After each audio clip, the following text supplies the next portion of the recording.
So, meanwhile, Louisville City Council have voted unanimously to pass Breonna's law. It is a law that would ban no-knock warrants. Now, it outlines just how police should conduct future searches. LMPD officers must wear body camera, and that camera must be activated for 5 minutes before and after the warrant is served. Officers must also knock so that the residents can actually hear them, and any officers that violates the law is subject to suspension or discharge without pay. Inside the council chambers, hundreds gathered to watch this vote happen. Taylor's mother cried tears of joy as the vote went underway.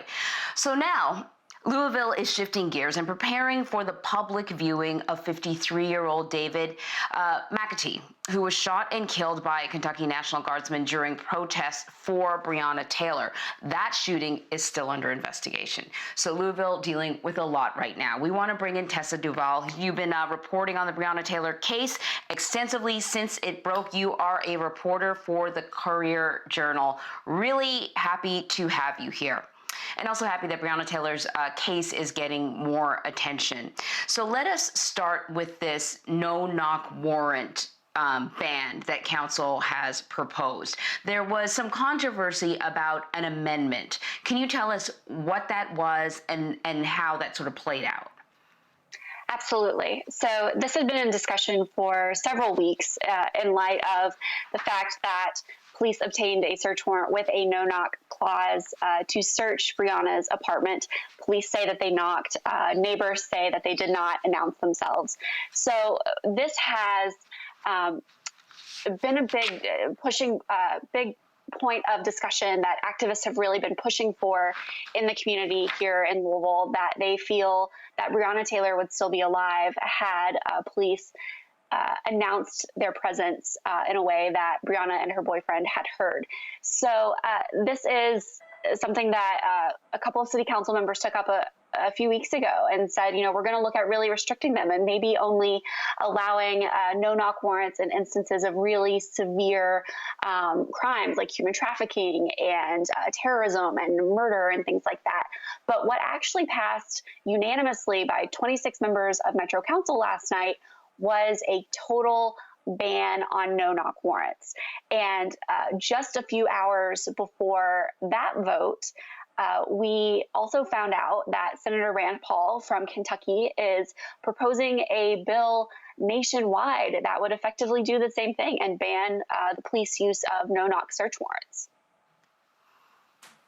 So Tessa, as you know, Rand Paul introduced the Justice for Breonna Taylor Act. What do we know about this piece of legislation?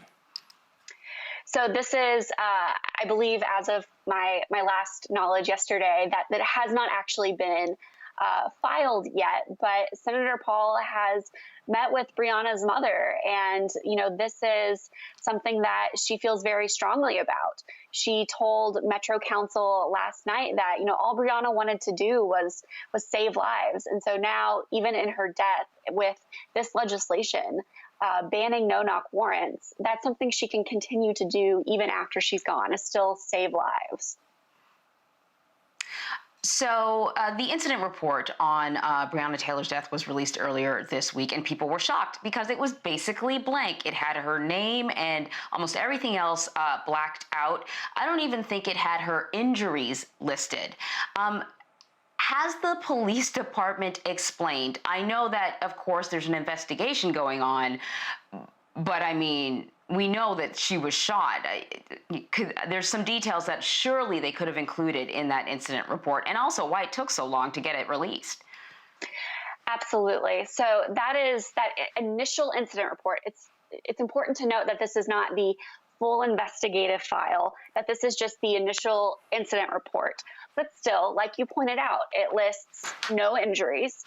It says that there was no forced entry, but yet we know that police used a battering ram to gain entry to the apartment where Breonna was living.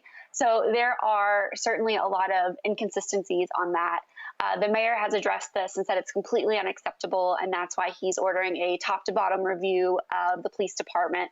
And essentially, what the police department has said is that it's aware of the issues, that this was something that was sort of automatically generated by the system, that the real investigative file contains all the correct information, but they will work to make sure that this does not happen again going forward. But you're absolutely right that it added insults to injury for a lot of people in the community who feel like that was just further disrespect to Breonna Taylor.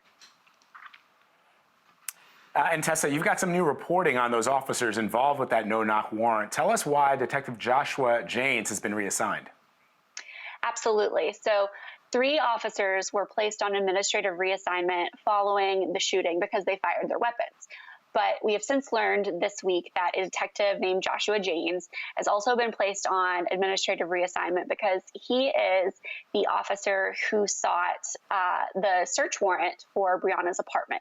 So not only did he get the warrant for her apartment, he got 4 other search warrants that night that all included a no-knock clause for the properties that they were going to, related to this narcotics investigation.